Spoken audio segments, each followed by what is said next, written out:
মানুষের মৌলিক অধিকার ফিরে পেয়েছে। তাই বাংলাদেশ যতদিন থাকবে ৭ নম্বরের চেতনাকে ধারণ করেই থাকতে হবে। ৭ নম্বরের চেতনা যদি আমরা হারিয়ে ফেলি তাহলে আমরা পরাধীন হয়ে যাব। সভাপতি বন্ধুগণ, আপনি ইতিমধ্যে শুনেছেন যে ৭ নম্বর কোন প্রেক্ষাপটে ঘটেছিল। ৭২ থেকে ৭৫ মুক্তিযুদ্ধের পক্ষে শক্তি বলে দাবি করে আওয়ামী লীগ ক্ষমতায় ছিল, কিন্তু মূলত ক্ষমতায় আসার পরে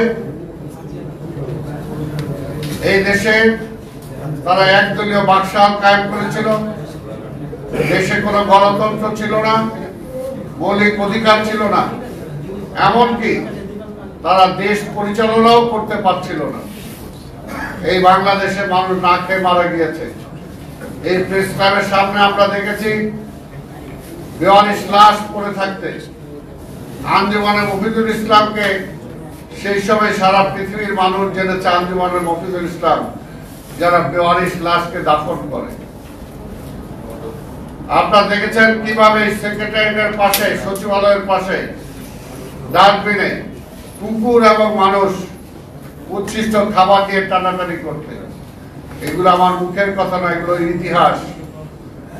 আমরা দেখেছি কিভাবে সাংবাদিক সমাজ তাদের রুজির চাকরি হারিয়ে ফুটপাতে তারা কিভাবে হকারগিরি করতে বাধ্য হয়েছে, আমরা সেটা দেখেছি। আমরা দেখেছি সারা পৃথিবী থেকে যে রিলিফ আসতো, সেই রিলিফ বাংলাদেশে না পাওয়া গেলেও ভারতের বাজারে সেটা পাওয়া যেত।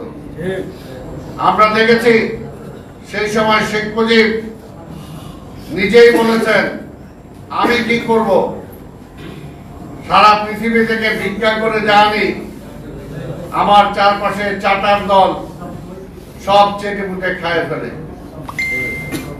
এই ছিল বাংলাদেশের অবস্থা।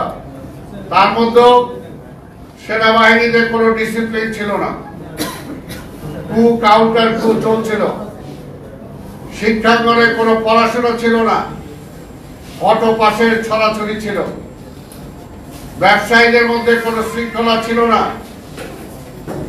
মুষ্টিমেয় কিছু ব্যক্তি সম্পূর্ণ ব্যবসাকে নিয়ন্ত্রণ করতে সব ধ্বংস করে ফেলে দিয়েছিল। অর্থাৎ টোটাল দেশে একটা অরাজকতা চলছিল। সেই সময় এই ৭ নভেম্বর ঘটে, যখন ২ তারিখ থেকে ৫ তারিখ ৬ তারিখ পর্যন্ত বাংলাদেশের রাষ্ট্র ক্ষমতায় কে আছে, রাষ্ট্রকে চালাচ্ছে, কেউ জানছিল না। সেই সময় আবার বাংলাদেশের স্বাধীনতা নিয়ে ষড়যন্ত্র হয়েছিল। খালেদ মোশাররফ সেই সময় জিয়া রহমানকে বন্দী করেন। খালেদ মোশাররফের ভাই রাশেদ মোশাররফ এবং তার মা এই ঢাকা বিশ্ববিদ্যালয় থেকে মিছিল করে যখন ৩২ নম্বরে যায়, তখন এই দেশের মানুষ আবার শঙ্কায় পড়ে যায়, তাহলে কি আবার ভারতীয় আধিপত্যবাদের পক্ষের শক্তি আওয়ামী লীগ আবার কি রাষ্ট্র ক্ষমতা আসছে। সেই অবস্থায় সেই সময় ৭ নভেম্বর ঘটে। সেনাবাহিনী এবং জনগণের সমন্বয়ে সেই সময় ৭ নভেম্বরের অভ্যুত্থানের মধ্য দিয়ে, বিপ্লবের মধ্য দিয়ে শহীদ রাষ্ট্রপতি জিয়া রহমানকে বন্দী দশা থেকে মুক্ত করে সেই সময় রাষ্ট্র ক্ষমতায় তাকে দায়িত্ব দেওয়া হয়। এবং দায়িত্ব দেওয়ার পরে তিনি অতি অল্প সময়ের মধ্যে দেশের মধ্যে ডিসিপ্লিন ফিরে আনেন, আর্মির মধ্যে ডিসিপ্লিন ফিরে আনেন, পুলিশের মধ্যে ডিসিপ্লিন ফিরে আনেন, ছাত্রদের মধ্যে, সমাজের মধ্যে, ব্যবসার মধ্যে ডিসিপ্লিন ফিরে আনেন। আর যে বটমলেস বাস্কেট হয়েছিল গত ১৭ বছর, যেমনি আওয়ামী লীগের আমলে বিদেশিরা টাকা রেমিটেন্স পাঠাতেন, আমরা ট্যাক্সের টাকা দিতাম, আর সেই টাকা চুরি করে বিদেশ চলে যেত, ঠিক সেই সময় একই অবস্থা ছিল সেই বটমলেস বাস্কেট। অর্থাৎ ঝুড়ির মধ্যে টাকা দিলে আর সেটা কোথাও খুঁজে পাওয়া যায় না, সেই অবস্থা ছিল। সেই অবস্থা থেকে দেশকে তিনি পরিত্রাণ করে উন্নয়নের দিকে দেশকে নিয়ে গিয়েছিলেন। যে দেশে ৭৫-এর আগে জনসংখ্যা ছিল আমাদের একটা আপদ, একটা বিপদ। এই জনসংখ্যা তখন বলতো আমরা এত ছোট একটা দেশ, এত কোটি মানুষকে আমরা কিভাবে খাওয়াবো, পড়াবো, স্বাস্থ্য সুযোগ দিব, কোনোভাবেই সেটা সম্ভব না।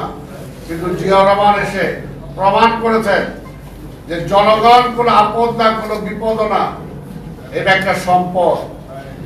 কারণ এই জনগণ তাদের আল্লাহ যেটি জন্ম দেওয়ার পরে তার দুটি হাত দিয়েছেন, তার মস্তিষ্ক দিয়েছেন, তাকে যদি সুযোগ করে দেওয়া হয় তাহলে তার আহার সেই সংস্থান করতে পারে, তার পরিবারের খরচ সেই মেটাতে পারে। সেটা তিনি প্রমাণ করেছেন বিদেশে জনশক্তি রপ্তানি করে। সেটা তিনি প্রমাণ করেছেন যখন এই দেশের মানুষ না খেয়ে মারা যায়। 2 বছরের মাথায় জিয়াউর রহমান এই দেশের মানুষকে খাইয়েছেন, আবার বিদেশে চাল রপ্তানি করেছেন। সেটা তিনি প্রমাণ করেছেন যে যদি বুদ্ধি থাকে তিনি কি করেছেন, মাইলের পর মাইল খাল কেটেছেন।